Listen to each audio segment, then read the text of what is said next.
میرا مزاج آج کل کے نوجوانوں سے ذرا مختلف ہے۔ میں سوچ رکھا تھا کہ میں اپنی تمام تر محبتیں اپنی ہم سفر اپنی شریک حیات پر نچھاور کروں گا، خود کو اس کی مانت سمجھوں گا اور کسی سے بلا وجہ بات نہیں کروں گا۔ میں اسی اصول پر کاربند تھا۔ انہی دنوں میری ایک فرم میں ملازمت ہو گئی۔ وہاں ترقی کے مواقع بھی ملتے تھے۔ میں نے اپنی تعلیم بھی جاری رکھی اور دفتری کام پر بھی توجہ دی۔ جہاں میں کام کرتا تھا میرے مالک مجھ سے خوش تھا، کیونکہ میں انہیں کبھی شکایت کا موقع نہیں دیتا تھا۔ انہوں نے ایک فرم اور شہر میں قائم کی تو مجھے اس کا انچارج بنا کر وہاں بھیج دیا۔ میں نے تو یہ سوچا بھی نہیں تھا کہ اتنی جلدی میرے حالات اس قدر بہتر ہو جائیں گے۔ یہ سب میری ماں کی دعاؤں کا پھل تھا۔ میں نے اپنی فرم کے کاروبار اور ترقی کے لیے دن رات ایک کر ڈالا۔ پھر مجھے کمپنی کی طرف سے مکان اور گاڑی بھی مل گئی تو میری ماں کو شادی کی فکر پڑ گئی، جبکہ میں اب اس جھنجھٹ میں نہیں پڑنا چاہتا تھا۔ قدرت نے مجھے حسن و جمال سے نوازا تھا۔ میں کسی کے بھی دل کی دھڑکن بننے کے لیے لائق تھا، مگر میں جس کو تلاش کر رہا تھا وہ ابھی مجھے نہیں ملی تھی۔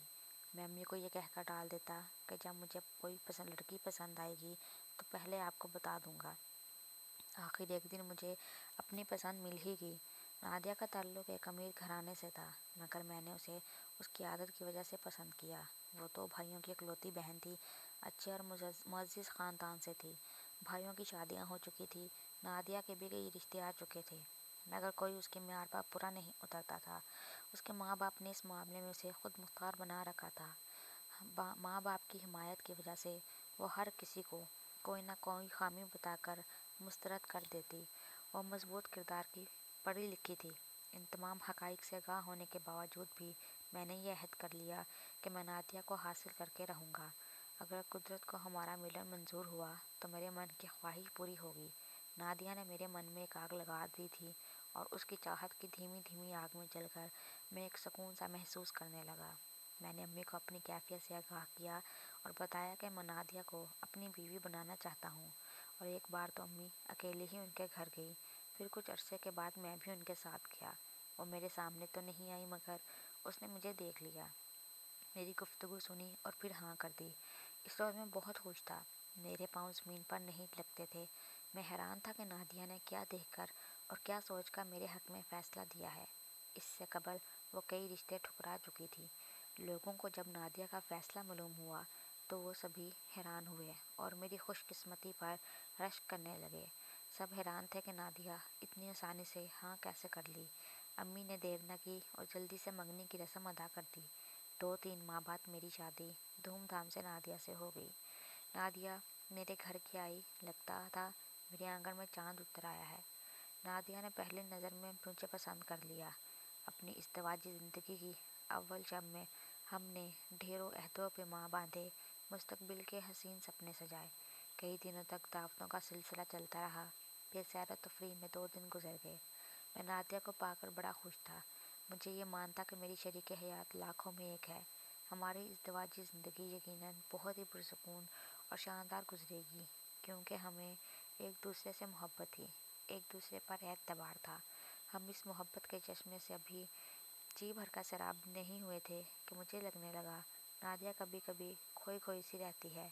وہ مجھ سے کچھ کہنا تو چاہتی ہے، مگر الفاظ اس کے ہونٹوں پر آ کر رک جاتے ہیں۔ میں نے اسے 1-2 بار اکسایا کہ جو کہنا چاہتی ہو کہہ دو، مگر وہ بڑی خوبصورتی سے ٹال جاتی تھی۔ وہ اکثر اپنی ایک سہیلی ماریا کا ذکر کرتی۔ ماریا کو میں اپنی شادی کے موقع پر دیکھ چکا تھا۔ بلا شبہ وہ بہت حسین تھی۔ اس کا تو نام ہی انگ انگ میں رس گھولنے کے لیے کافی تھا۔ وہ چاہنے کے قابل تھی، مگر میں نے اس پر خاص توجہ نہیں دی، کیونکہ میں صرف اور صرف نادیہ کا دیوانہ تھا۔ مجھے اسی سے محبت تھی۔ شرمین کے ذکر سے ہی میں چڑ جاتا اور نادیہ سے کہتا کہ وہ خوبصورت تو ہے، مگر تم سے بڑھ کر حسین نہیں ہے۔ حالانکہ نادیہ کو اس بات پر خوش ہونا چاہیے تھا، مگر میں محسوس کرتا تھا کہ اسے اپنی سہیلی کی برائی اچھی نہیں لگتی۔ اسے اچھا تو یہ لگتا تھا کہ میں شرمین کی تعریف کروں اور اس کی باتوں میں دلچسپی لوں۔ خیر کچھ عرصہ بعد نادیہ نے میکے جانے کی فرمائش کی۔ اب میں اسے لینے گیا تو بہانہ کر دیتی تھی کہ آج نہیں آ سکوں گی۔ نادیہ کے بغیر میرا دل نہیں لگ رہا تھا، گھر بھی سونا سونا لگتا۔ اس کے ہجر کا دکھ جب حد سے بڑھا تو میں اسے لینے چلا گیا۔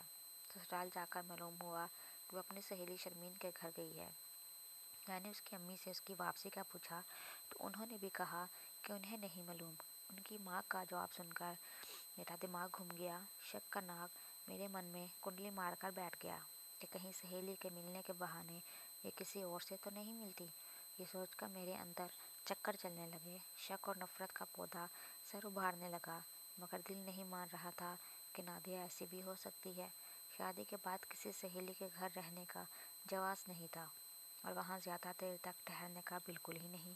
میں اس کے گھر کی طرف گیا۔ نادیہ وہیں تھی۔ مجھے دیکھ کر نادیہ سکتے میں آ گئی، جبکہ شرمین کی خوشی کا کوئی ٹھکانہ نہ رہا۔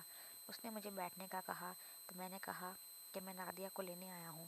میرے لہجے میں غصے اور ناراضگی کا عنصر نمایاں تھا، اس لیے نادیہ نے کوئی بات نہیں کی اور خاموشی سے میرے ساتھ چل پڑی۔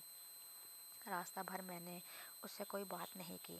رات کو جب وہ کمرے میں آئی تو میں اس پر برس پڑا، شک کا اظہار بھی کر ڈالا اور پوچھا کہ 3 دن شرمین کے گھر رہنے کا کیا مقصد تھا؟